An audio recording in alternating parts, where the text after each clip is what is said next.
When I joined the lodge in 1984, Charlie was there, and he was one of the people that came out to inspect and talk to my wife to make sure that this was okay, that I could join this organization, which was good. And for some reason or another, I got voted in, and I got to join the lodge. Well, when you join the lodge, you have a degree to make or an obligation to do. And my sponsors gave me the paper, and then that was it. So all the little blanks that were in that 3 sheets, I made up my own. My little things that said, do you believe in God? Yes, I do. Do you believe in this? Yes.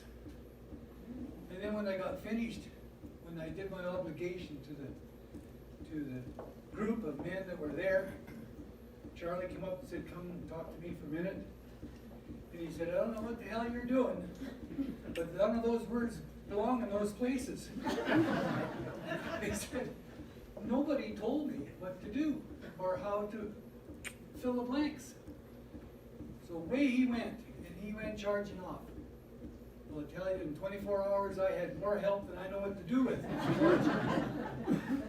And another thing with Charlie was that, as everyone says and knows, that he was an electrician on the poles. I have a friend who worked for an electrical company here in Calgary. He was 35 years with an electrical company, and he went to this party for the electricals. And he was there, and he said, you know something, there was a guy there who was 75 years old getting his certificate. I said, his name wouldn't be Charlie, would he? He says, yeah, he's Charlie Dyson. Do you know him? I said, yeah, I do. Charlie was a great man and a great to everybody, and he always had to sing, right? To all the ladies, he would always come up with a song and say, all right, boys, it's time to sing.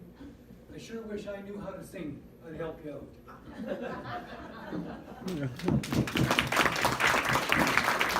Thanks, Dan. Anybody else? Okay. I just forgot his name for a minute. It's Bill Porter, my brother-in-law. Thanks, Davey. First of all, it's great to see Charlie's old friends and relatives and everybody else here. And on behalf of my darling wife, Arlene, and Dave and Lynn, we welcome you, as Dave said.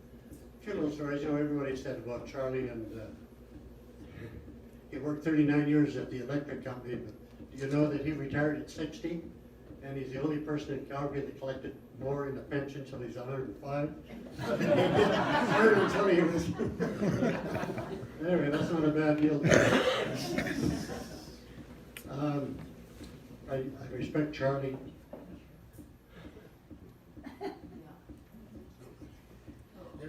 He's been such a rock to Arlene and I and our family. And do I? It's not like me, no. Anyway, I fully respected Charlie. We used to laugh and joke, and I said, well, I guess I'm still your favorite son-in-law. You're doing this for me and that. He said, well, you're my only son-in-law. So we got along on that one. And throughout the years, Charlie supported Arlene and I phenomenal, as well as our families and everybody. Kind of a funny story, and I'll end on that one, is when Arlene and I were just married, and of course everybody knows I was a student of grade 9 education, and proud that I graduated. And so to get a job was a little hard at times, and Charlie was going to get me into the electric light as an apprentice, and he took me to the head of the department one time to introduce me and see about getting an apprenticeship. Prior to that, being the people that I knew, one fellow became a hairdresser, and he said how much fun it was and what he was making money and various other things. So we go through this whole interview process, and the guy finally asked me, he said, so what are your aspirations? What do you want to do in life? I said, well, I think I'm going to become a hairdresser. So here's Charlie, electric light lineman. Oh, shit. End of interview. Anyway, I did go and work for the electric light. Anyway, thank you all for being such great friends to Arlene and I and our families and Lynn and Dave's, and to Charlie over the years. He was a great guy. Thank you.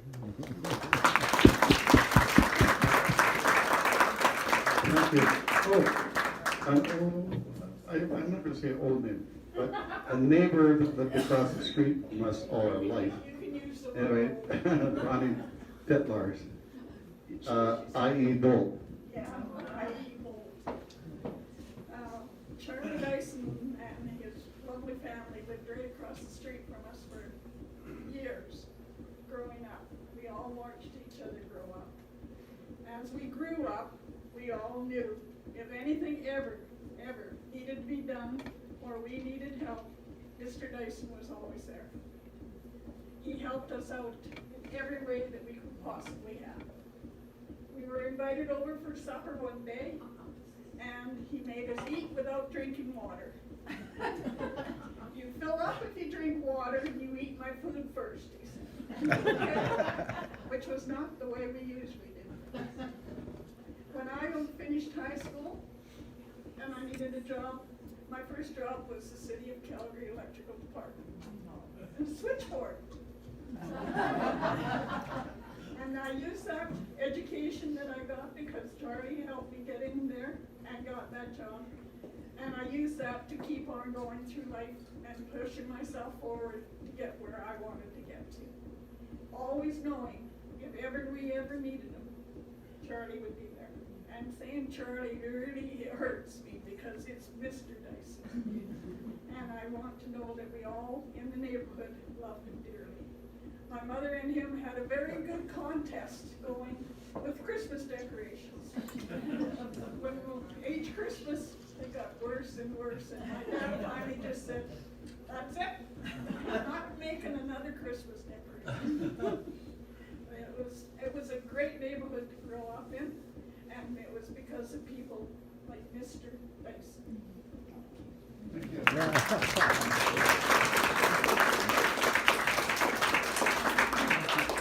Yeah, the rivalry was there for sure. I remember that. Anyway, you know what? We're going to have a toast to Dad today, but you can't have water. You have to have something other than, because one more speak. Okay, we have one more speech. Please come up. Yeah.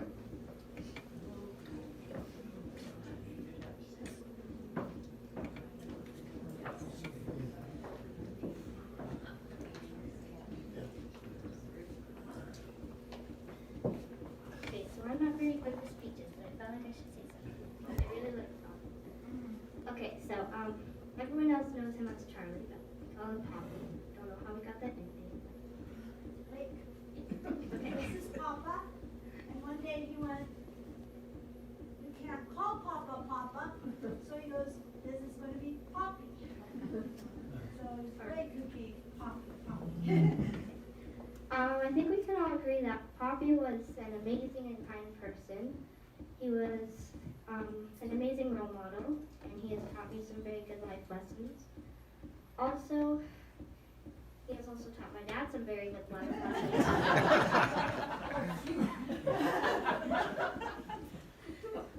Every single night I would always ask my dad, "Dad, tell me a story from back then," and it would always usually be around about like Poppy, and then him and Kevin doing whatever the heck they would always do.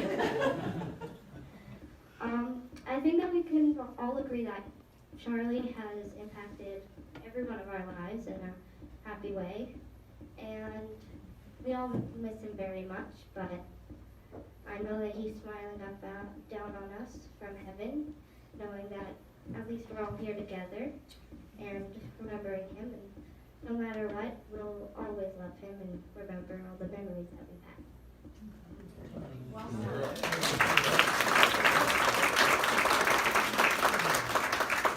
I was going to say something today because I think we all know why. I embrace emotion and have no problem with crying in front of anybody, but I didn't think I'd be able to hold it together to get through anything today. But that being said, Chaz was certainly a very special person in my life. as most of you in the room are, but a really unique relationship between a child and his grandfather, and a lot of really just impactful memories that I was so fortunate and blessed to have had. And I'm sure some stories I could probably go on for a couple hours easily and not run out. But some of the things that Chaz really did that stood out with me was just his character and his commitment to family, which I think has been mentioned several times here today. His ability to connect with pretty much anybody in any room, and just to really bring out the good in everybody. And his antics, the auspicious comments, and not to be remiss, there's a long laundry list of those. But for me, what sticks out the most is just the dedication of family. I remember the Christmas mornings, him coming over with Grandma with the boxes and boxes of presents. Looks like they bought out the store every time they come over. And they never missed one. They were always there for birthdays and special occasions. But for me, it was probably those antics with Kevin and Chaz. And it was the yearly trips to Banff. It was, in the early years, it was cycled between Banff and Gull Lake and Buller.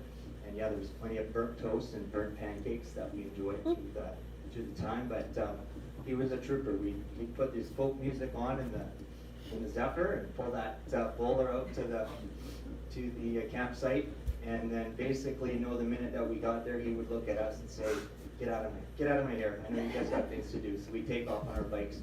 But the best part about Chaz is he would jump in on a lot of our antics, whether it be putting us on his lap and driving, letting us learn how to drive at 13 years old or whatever it was, to letting us sit on his lap and throw water balloons at people as we're driving by them on the side of the street, to include using whoopee cushions in public bathrooms on several occasions.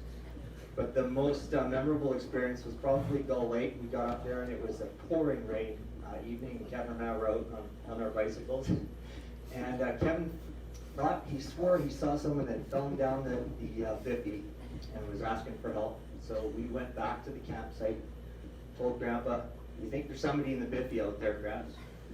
And true to form, he went and got his flashlight and went and looked through every single Biffy in the Gull Lake campground, trying to find somebody that fell down.